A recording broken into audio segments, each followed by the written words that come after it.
Depression affects more than 150 million people worldwide, making it a leading cause of losing healthy years of life as a result of disability.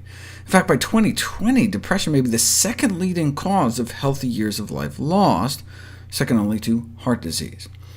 Why is depression so common? Well, it is said nothing in biology makes sense except in the light of evolution. But why would we evolve to get depressed?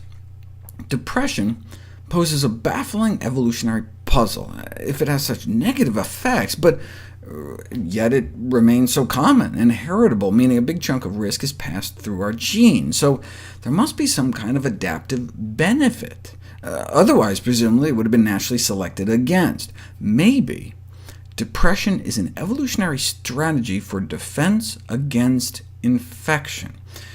Infection has been the leading cause of mortality throughout human history. The average life expectancy was 25, and it was not uncommon for half our kids to die. With such stark capabilities, infection has been a critical and potent driving force in natural selection.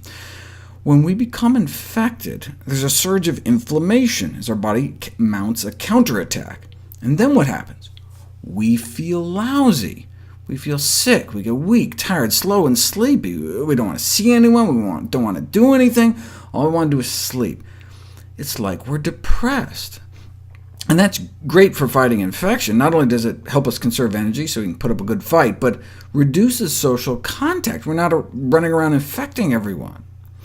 It's the same reason we evolved to think poop doesn't smell good, or decaying flesh. That keeps us safe from infection. In fact, we see this phenomenon with other social animals like honeybees and mole rats, who feel impelled to crawl off and die alone when they get sick, which reduces the risk for the rest of the community. The relationship between mental health and inflammation was first noted in 1887, for which the only psychiatrist ever win the award got a Nobel Prize. But what evidence have we accumulated in the centuries since that inflammation causes depression? Well, people who are depressed have raised inflammatory markers such as C-reactive protein. Inflammatory illnesses are associated with greater rates of major depression. Indeed, that's what's found in a variety of inflammatory conditions, including more kind of benign inflammatory conditions like asthma and allergies. And that's important, suggesting the mood symptoms are not simply feeling bad about having a terrible disease, but maybe directly tied to the inflammation. And most powerfully, you can actually induce depression by inducing inflammation. Like when we give interferon for certain cancers or chronic infections, up to 50% go on to suffer major depression. Even just giving a vaccine can cause enough inflammation to trigger depressive symptoms. Taken together, these studies are strongly suggestive of inflammation being a causative factor of mood symptoms. So, can an anti-inflammatory diet help prevent depression? We didn't know until about 43,000 women without depression were followed, along with their diets, for about a dozen years to see who became depressed. And it was those who ate a more inflammatory diet pattern, characterized by more soda, refined grains, and meat, suggesting that chronic inflammation may underlie the association between diet and depression. Normally, we think of omega-3s as anti-inflammatory, but they found fish to be pro-inflammatory, associated with increased C-reactive protein levels, consistent with recent findings that omega-3s don't seem to help with either depression or inflammation.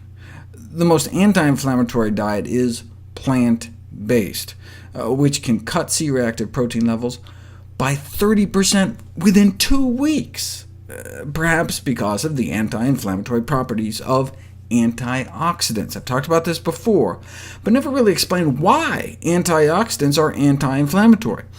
See, oxidative damage caused by free radicals may cause an autoimmune response in the body by changing the chemical structure of otherwise ubiquitous molecules to generate new structures that the body attacks as foreign.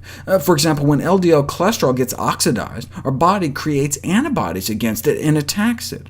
And so clinical depression can be accompanied by increased oxidative stress and the autoimmune inflammatory response it creates. Free radicals lead to autoimmune inflammation. Where else does inflammation come from in our diet? Endotoxins. Right? It's worth reviewing how the endotoxins in animal products can cause a burst of inflammation within hours of consumption. What does it do to our mood?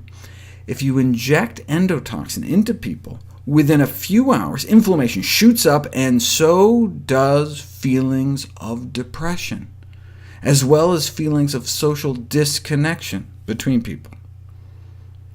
Although previous research has demonstrated that inflammatory activity contributes to depressive symptoms, no work in humans has examined the effect of experimentally induced inflammation on anhedonia, the lack of reaction to pleasurable stimuli. This is an important symptom of depression.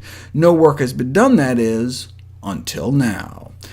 Within hours of endotoxin hitting their bloodstream, these experimental subjects not only started to feel depressed, but they had significant reductions in activity in the reward center of their brain. They were less excited about winning money playing video games, for example, in this study. But by eliminating animal products and eating antioxidant-rich diets, we may be able to prevent or treat depression.